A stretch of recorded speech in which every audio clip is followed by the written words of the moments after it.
Ladies and gentlemen, welcome back to the Celtic career mode. I know it's been a little while.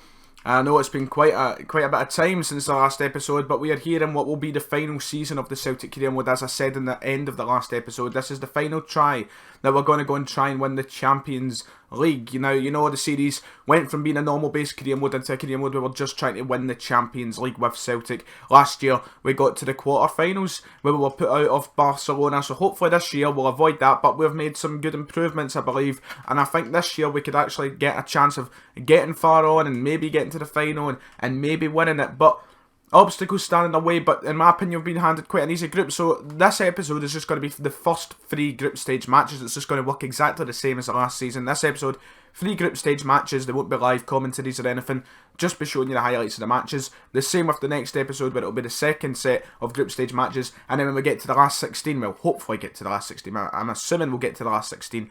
It will be the webcam and the live commentaries and everything like that.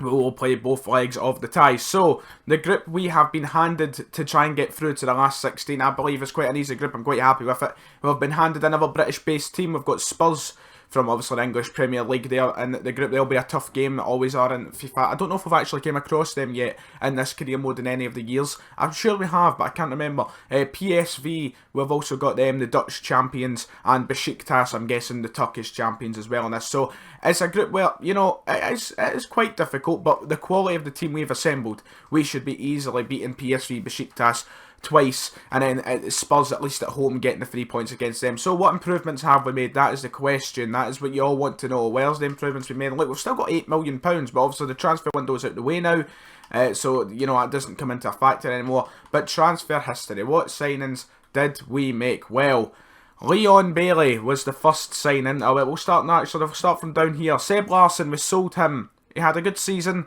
but I just didn't want him and I wanted the money. £14 million.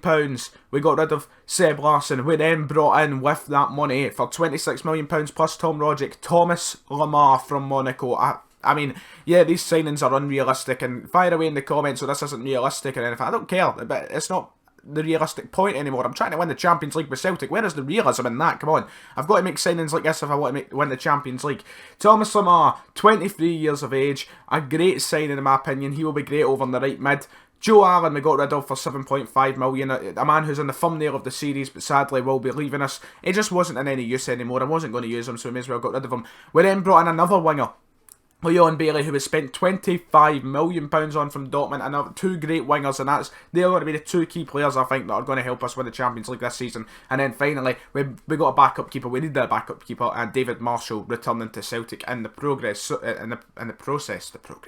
Right, anyway, so how does that leave the team? How does it leave it? This is the team we are looking at heading into the Champions League campaign this season, and my oh my, what a team I think we have assembled here over the years at Celtic, and genuinely, we should be able to get very deep into the competition this year. So, in goals, we've got Jerwin Zoet at 83 rated now, so a class keeper. The back 4, 80 rated Karsdorp, 84 rated Van Dijk, 79 Sviatchenko, hopefully him and Tierney, who is also 79, will get up to 80 rated soon. Leon Goretzka now at 88 rated. He was our first ever signing in this career mode, and my oh my, what a long way he's came from that 79 rated player I think we brought in at first. So he's been brought in. We've also got 84 rated Lemar out in the right hand side, 82 rated Bailey out the left, 82 rated Gold at the cam, and up front we have Iheanacho, and then probably the weakest part of the team is our second striker, but at the end of the day, who cares? Kasper Dolberg, hopefully he will grow if we apply some training onto him or something. But that is the team. That is what all you need to know as we head into the Champions League campaign this season. And with that team, I'm feeling very, very confident. So there's nothing left to do but head into these games. Well, as I said, there won't be live commentary or anything. I've just got to try and get these episodes out. I'm glad to have the Celtic career back. If you're a fan of the Bristol Rovers Road to Glory career mode, that will be back starting this week. Sorry, I've been busy this week to get stuff done, so I'm very sorry about that. But anyway, enough of the talking. Let's get into the games, and hopefully we start off with 9 points. Right, we're going for 3 straight games here in commentary. No stopping, no nothing. We're just going to go for one take. So the first game we had was away from home to Besiktas, as I showed you a moment ago. So that's, it's a difficult game. I mean, Besiktas, I've not actually played many of the Turkish teams in this game, so I didn't know what to expect, I didn't know what it'd be like, but right away, Besiktas showed me what it would be like, with a strike smacking off the crossbar straight away to kick us off. Besiktas getting the better of us. But, I just went for a normal game, pressing, trying to win the ball, and that's exactly what Leon Bailey does here. A great chance, and now Dolberg, he hits the bar, both teams hitting the bar within the first half an hour. It was a very hectic start to the game, although it was a very boring game overall, as you might see throughout. They had a great chance, and Gökhan Torre somehow missing that after great passing work, and it just came to nothing, and Gökhan Torre missing a great opportunity. Second half, right through defence, poor defending, but a fantastic save at the end from Zoet to keep us at a 0-0 there. As you can see, it's swimming right to the end of the game here. Goretzka passing it for Leon Bailey. A great chance, a good shot across goal, but it gets to it and it's a good save. And right now the deadlock doesn't look to be broken. We have a free kick. Should I shoot? No, I'm not going to. I'm going to give it to Kasper Dolberg. A chance here slipping inside for Bailey, and he curls it and it goes in the top corner on the 84th minute. We finally break the deadlock of the match and we go up 1-0 over in Besiktas, which is great. At this point, all we have to do is hold on to this fantastic little result if we manage to walk away with the win. But it's a superb finish from Leon Bailey, which has been a pretty boring game. I had a hectic start, and then after that, it was just quite boring. But you know what? Good things come at the end of everything, and Leon Bailey with a fantastic strike gets the goal, and Goretzka could have easily made it 2 with a fantastic strike, but the keeper puts his hands up and saves it, and with that came the end of the game, and our first Champions League group match went down very well, I must say. We got a 1-0 win away from home, and with that should give us the confidence to beat them when it comes to Parkhead, and it's a great start as we head into our first home game, which is against PSV, and my oh my, what a game this was. A fantastic match between us and PSV here. As you'll see in a moment, but a tough game nonetheless. The Dutch champions, I'm presuming. So right away, they're taking the ball off us, just fighting for the ball. Locadia here, look at this, battles through the defence, and we're not fast enough to catch up with Bergwijn on the left there. And a ball in, and really Locadia should have been putting that in the back of the net. Fuck knows how he missed it, but he missed it anyway. As we now boom forward, Kasper Dolberg with a ball in the box, could be a chance. It's punched away from the keeper. Can we get the ball back in the box? It's Ryan Gold to get a chance. He's taking it down, gets a shot away, but it's blocked. But we are creating a lot of opportunities, and we are highly dominating the game, the ball possession at this point. A ball out wide here, Nacho, can he cut in and shoot? Will he cross it? He crosses it, and Ryan Gold gets in the end of it, and he puts us up 1-0 at Celtic Park with a fantastic header, may I add. The most unlikely of players going forward to actually header the ball. He's a small guy, but he done a fantastic job to get the end of that. The keeper's never getting to it as it steers right into the top corner of the net, and it puts us in a comfortable 1-0 position to start the game, and we were purely dominant at this point, and it was all us. A poor pass from Goretzka though, and PSV here, a shot from nowhere from David Proper, and it goes in the back of the net. I mean, I couldn't sum it up perfectly, even more perfectly, sorry, when saying it was a shot from nowhere. It came from absolutely nowhere as David Proper puts it in the back of the net. I mean, it's a fantastic strike, don't get me wrong, not taking anything away from the strike, but geez, oh, look at that, just out of nowhere, and the defenders just caught sleeping as they push forward, coming towards the end of the half here. As you can see, Bergwijn, he holds it up, and the defending is absolutely appalling from me here. Don't know what's happening. Ball off the line from Sviatchenko though, but we can't quit. He's too small to get to it, and Gordado with the scissor kick puts PSV 2-1 up.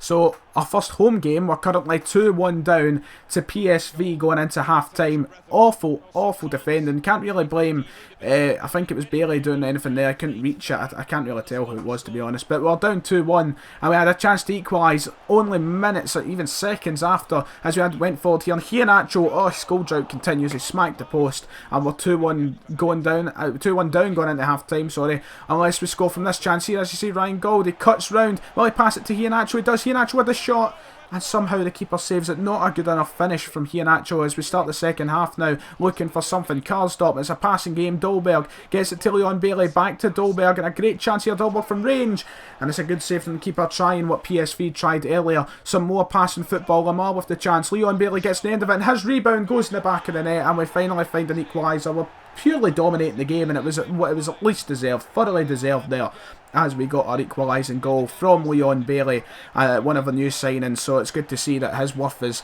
rubbing off in the team. PSV go forward straight away again, and the acres of space Proper gets, and there we go again. The second time in the whole game where he does that. striking from range, a fantastic shot, not taking anything away from the shot, but Jesus, Johnny, the space he was allowed was unbelievable. With 15 minutes to go, it's looking bleak. We've dominated the game, we don't deserve a loss, but Dolberg turns round the defender, a great strike, and what a game it truly was. 3-3 at this point with 15 minutes yet to go. Fantastic work from us to pull it back twice now, but we really should have been winning the game. We really should have been conceding stupid goals, and we were purely dominant. We should have got a win, but you know, some things can't be. Here Nacho with a chance in the 90th minute, a horrible pass which could have led to maybe a goal or something, but his passing was dreadful, and the match ended at 3-3. You know, should have been a win, but what can you do? As we headed into the third and final game of the episode, the toughest game of the episode by far, heading down to White Hart Lane to play Tottenham. I don't know where their stance in this career mode is, if they've won anything, if they've done anything big. You know, I've not kept up with how things have been down south. So going into this game, quite, you know, knowledgeable, no knowledge even to this. Here Nacho with a great chance to start us off, and his poor form continues. You couldn't ask for a better ball from Dolberg, and here Nacho just too much power and blasted it over the bar. It's all on me, I suppose. At the end of the day, we went forward again. We weren't letting things be easy, although there wasn't a lot of chances in the first half. And Ryan Gold, a fantastic chance saved from Hugo Lloris. We keep putting the pressure on Tottenham. We were really the only people making chances. Tottenham weren't making many chances as we go forward here, as you'll see. Thomas Lemar, a lovely turn round the defender and a great shot, but once again, Lloris easily saving it. You know, we're dominating the game here, and I feel like we deserved a lot more from what we were getting. And then a poor mistake from Van Dijk there, giving the ball to Eric Dyer, and then boom.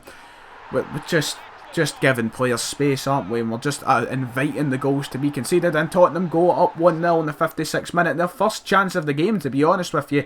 But we wanted to get things right back on our wavelength, and Thomas Lemar here, a lovely little ball roll, and it takes the deflection from Big Wimmer, or Wimmer, whatever his name is, and it goes in the back of the net. One of the other new signings, Thomas Lemar, he was spectacular in this game, may I add.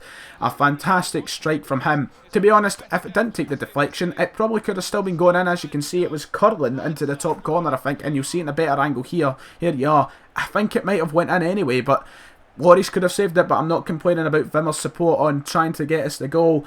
And that was a lovely little way to get us back into the game and get a point. And Goretzka here, a free kick. It is so close to going in, but it just brushes over the bar. And they could have won it for us. Tottenham, though, in the 90th minute. Heartbreaking. No, because Kane hits the post, but it could have been absolutely heartbreaking if that went in, and it would have taken away 3 points. And then, silly from me. Yep, that was really silly from me with Goretzka there. And for no reason, I got him sent off.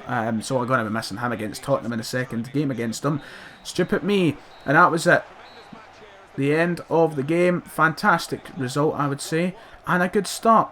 So that's it for this episode of the Celtic Career Mode, guys. Hope you enjoyed. I mean, it was quite a mixed start. I'm not too bothered, to be honest. I think it's a half decent start, and it's a good way to kick us off. At least we've not lost any games. If we have a look quickly at the group stage standings, if the thing will flick through.